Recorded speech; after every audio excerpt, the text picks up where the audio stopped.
السلام عليكم ورحمة الله وبركاته نحمده ونصلي على رسوله الكريم أما بعد فأعوذ بالله من الشيطان الرجيم بسم الله الرحمن الرحيم رب اشرح لي صدري ويسر لي أمري واحلل عقدة من لساني يفقهوا قولي ربنا زدنا علما اللهم فقهنا في الدين آمين يا رب العالمين۔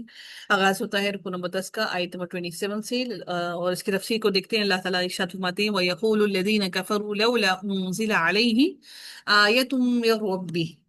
اللہ تعالیٰ فرماتے ہیں کہ یہاں پر اس خاص آیت کے اندر کہ یہ خاص آیت جو ہے مشرک رسول اللہ صلی اللہ علیہ وسلم پر جو اعتراضات کرتے تھے اس کی وضاحت کے لیے اللہ تعالیٰ نے اس آیت میں ارشاد فرمایا وَيَقُولُ الَّذِينَ كَفَرُوا، اور جن لوگوں نے کفر کیا وہ کہتے ہیں، کافروں اور مشرکوں نے رسول اللہ صلی اللہ علیہ وسلم سے کیا کہا کہ اس کے رب کی طرف سے کوئی معجزہ اس پر کیوں نہیں اتارا گیا۔ مشرک لوگوں کا یہ پہلا اعتراض صرف نبی اکرم صلی اللہ علیہ وآلہ وسلم پر ہی نہیں تھا، بلکہ پچھلے تمام انبیاء کے اوپر بھی انہوں نے یہی اعتراضات اتارے کہ آپ کہ ان انبیاء پر انبیاء تمام انبیاء کوئی نہ کوئی معجزہ لے کر آتے تھے، تو نبی اکرم صلی اللہ علیہ وسلم اپنے معجزات کیوں نہیں دکھاتے؟ تو وہ ہر نبی سے یہ سوال کیا کرتے تھے۔ تو اللہ تعالیٰ نے سورہ یونس میں فرمایا کہ کہہ دو کہ دیکھو آسمانوں اور زمین میں کیا کچھ ہے، اور نشانیاں اور ڈرانے والی چیزیں ان کے کام نہیں آتی جو لوگ ایمان نہیں لاتے۔ پھر میرے رب نے سورہ یونس میں یہ بھی فرمایا یقیناً جن لوگوں پر آپ کے رب کی بات ثابت ہو گئی وہ ایمان نہیں لائیں گے اگرچہ کہ ان کے پاس ہر نشانی آ جائے، یہاں تک کہ وہ دردناک عذاب کو دیکھ لیں۔ پھر اللہ تعالیٰ نے سورہ انعام کے اندر بھی فرمایا اور اگر واقعتاً ہم ان پر فرشتے اتار دیتے اور مردے ان سے باتیں کرتے اور ہم ان کے سامنے ہر چیز جمع کر دیتے تب بھی وہ ایمان نہ لاتے تھے، مگر یہ کہ اللہ تعالیٰ چاہے، لیکن ان میں اکثر جہالت برتتے ہیں۔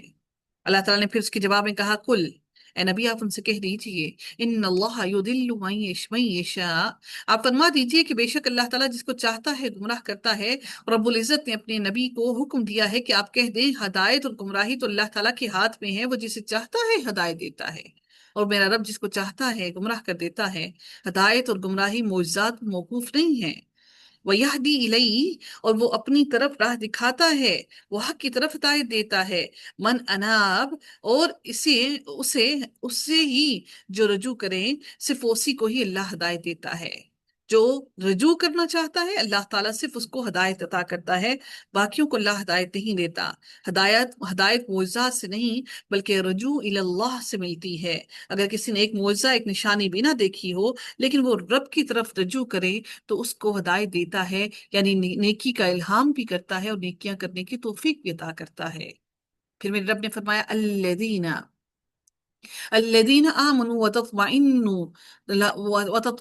قلوبهم بذکر اللہ الا بذکر اللہ تطمئن القلوب، جو لوگ ایمان لائے اور ان کے دل اللہ تعالیٰ کی یاد سے اطمینان پاتے ہیں، سن لو، خبردار، الا بذکر اللہ تطمئن القلوب، سن لو، اللہ تعالیٰ کی یاد ہی سے دل اطمینان پاتے ہیں۔ یہ جو دلوں میں سکون آتا ہے اللہ کے ذکر سے آتا ہے۔ ذکر اللہ سے مراد اللہ کی تسبیح کرنا ہے، سبحان اللہ، تحلیل کرنا ہے، لا الہ الا اللہ، استغفار کرنا ہے، استغفر اللہ، یا قرآن کی تلاوت کرنا ہے۔ یہ میرے رب کا ذکر ہے، اور دلوں کو سکون صرف اللہ کے ذکر سے ہی آتا ہے، ادروائز دلوں کو سکون نہیں ملتا، دل کہیں پر بھی سکون نہیں پاتے۔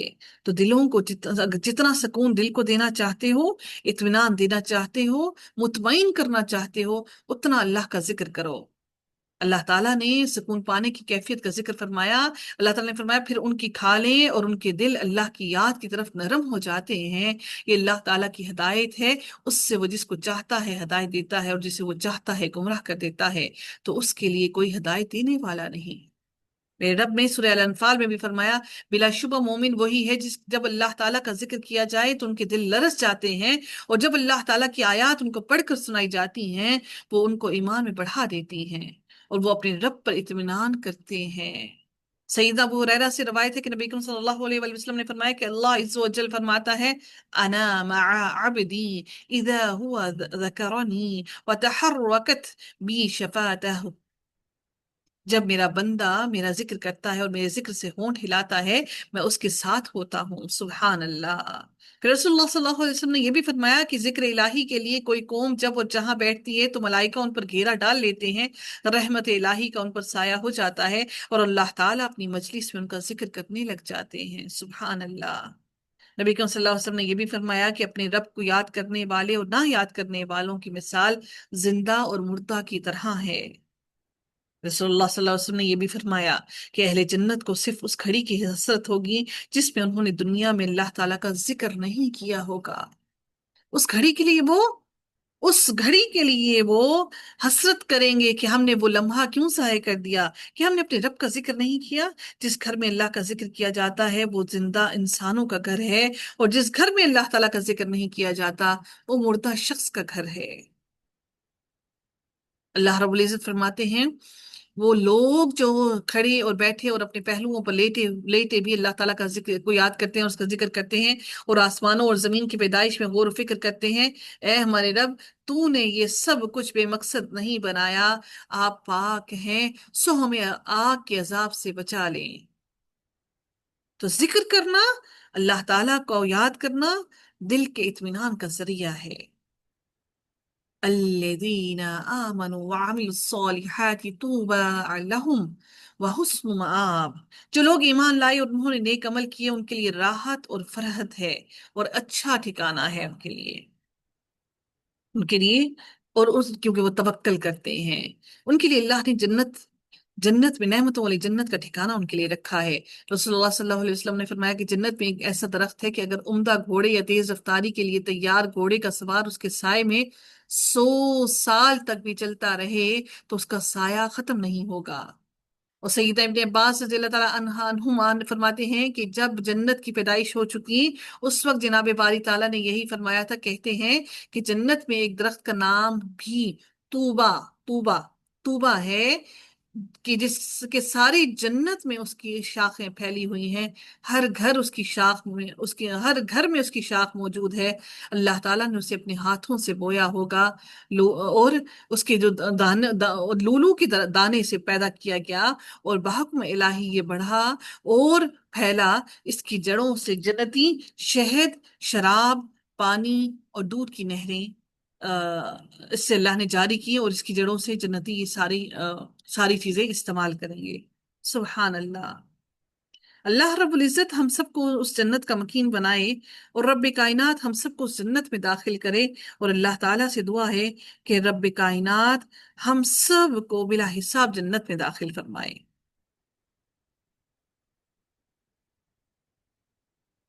اگلی آیت میں رب کائنات ارشاد فرماتے ہیں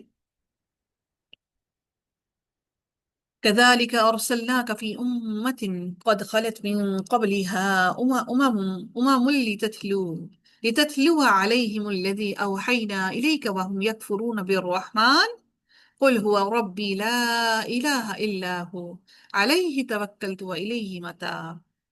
اسی طرح ہم نے آپ کو ایسی امت میں رسول بنا کر بھیجا ہے، یقیناً اس سے پہلے کئی قومیں گزر چکی ہیں، تاکہ آپ لوگوں کو وہ پڑھ کر سنائیں جو ہم نے آپ کی طرف وحی کی ہے، یعنی وہ قرآن پڑھ کر سنائیں، اور وہ رحمان کے ساتھ کفر کرتے ہیں۔ اے نبی آپ کہہ دیں وہی میرا رب ہے، اس کے سوا کوئی معبود نہیں، اسی پر میں نے بھروسہ کیا اور اسی کی طرف میرا لوٹنا ہے، وَإِلَيْهِ مَتَابٌ۔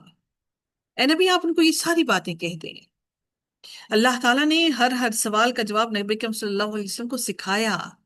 جس انسان کی بول چال، الفاظ سب قرآن سے ریلیٹڈ ہوں، اس کا ہر عمل قرآن پر مبنی ہو، تو ہم سب کو چاہیے کہ ہم اس نبی کی پیروی کریں۔ اللہ تعالیٰ نے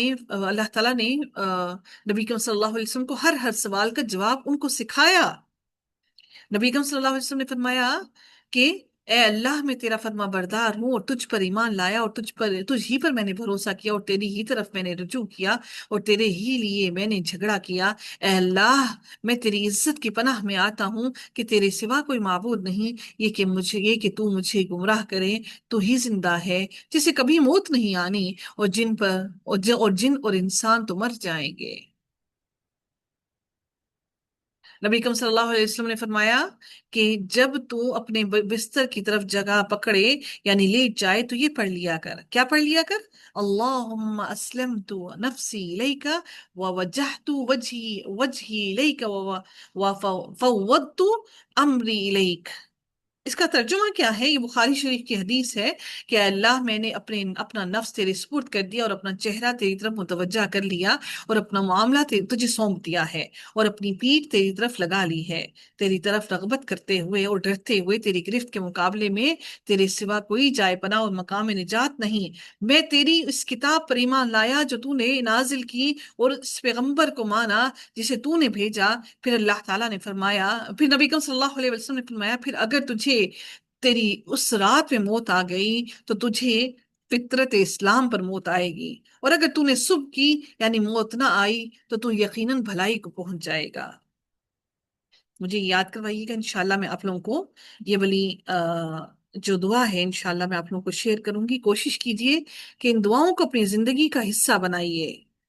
اللہ تعالیٰ ہمارے حق میں ہماری دعاؤں کو قبول فرمائے۔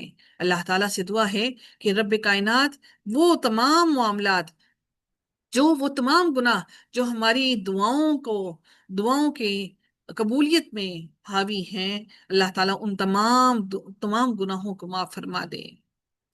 آمین یا رب العالمین۔ اچھا جی، اگلی آیت پہ چلتے ہیں۔ اللہ تعالیٰ ارشاد فرماتے ہیں، وَلَوْ أَنَّ قُرْآنًا سُيِّرَتْ بِهِ الْجِبَالُ أَوْ قُطِّعَتْ بِهِ الْأَرْضُ أَوْ كُلِّمَ بِهِ الْمَوْتَى بل لله الأمر جميعا أفلم ييأس الذين آمنوا أن لو يشاء الله لهدى الناس جميعا۔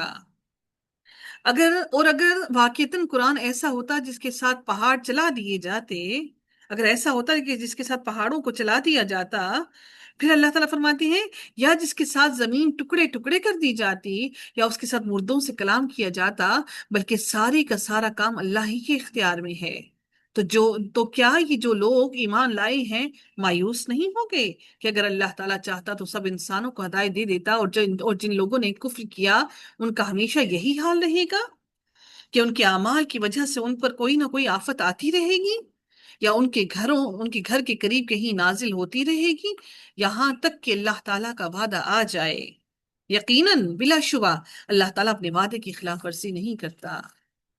ان اللہ لا یخلف المیعاد۔ اللہ تعالیٰ اپنے وعدے کے خلاف نہیں کرتا۔ اللہ تعالیٰ نے جو وعدہ کر رکھا ہے وہ اللہ رب العزت یقیناً لازمی پورا کر کے رہے گا۔ اللہ اپنے وعدوں کے خلاف قطع نہیں کرتا۔